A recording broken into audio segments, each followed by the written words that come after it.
Hi, I'm Michael Espy. Welcome to Carolina Cruise, presented by Mazda of Columbia. Today we're talking to Gamecock women's soccer star Kat Berry. Join us as we drive around Columbia with Kat and talk everything from the Gamecocks to soccer to life in Columbia. Your Uber, madam. How are you? Good, how are you? I'm great. Thanks so much for doing this. Yeah, thanks for the ride. Absolutely. So obviously, fifth year in Columbia, what made you choose South Carolina, being a soccer star from Massachusetts?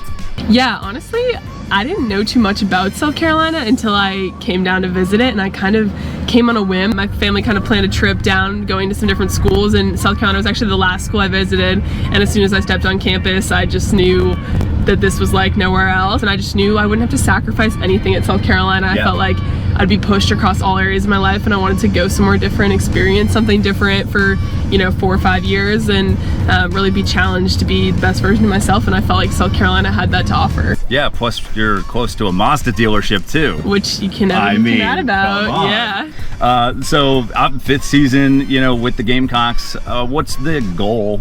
If you will, what's the goal for your fifth year at USC? Yeah, honestly, I think we just all feel like we have a little bit of unfinished business. We all feel like there's more to strive for, and that we've kind of wanted to set the bar for our program when we leave as competing every year in the NCAA tournament for national titles and becoming that real national powerhouse that's able to compete year in and year out at that level, and that we want to kind of continue to push that. And when we leave, we want the standard to be national championships, Final Fours, SEC, continue that. So that's kind of our goal for this year, is just to continue to leave the program better than we found it, and contribute to that in any way possible.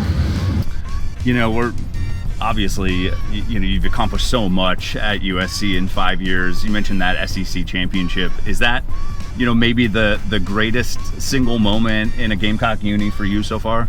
Yeah, that was a really, really special one for a lot of different reasons. I think anytime you win a championship, it's really one of a kind, and it's something that, is going to stick with you forever as a player. Obviously, we compete and work day in and day out for those moments, but I think that tournament run especially was just amazing for so many different reasons.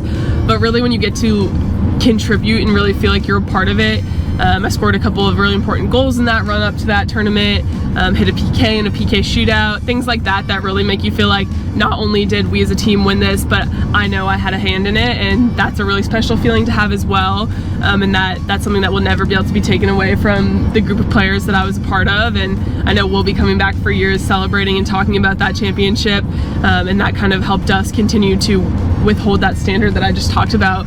So after this fifth year, are you gonna go pro, or are you gonna is this kind of the end of your soccer career, or what's the plan? No, hopefully not. Obviously, you never know for sure. But my hope is to go pro in December, January for the next draft window. But coming back for one more year in Columbia was just something I ultimately felt like I couldn't pass up. I had been given this gift of a year by our coaching staff in the COVID situation that was my freshman year that we all kind of navigated and pushed through. And so my plan is to hopefully have that opportunity come this next professional season, and then just continue to challenge myself in new ways and hopefully have a good career there for as long as I can.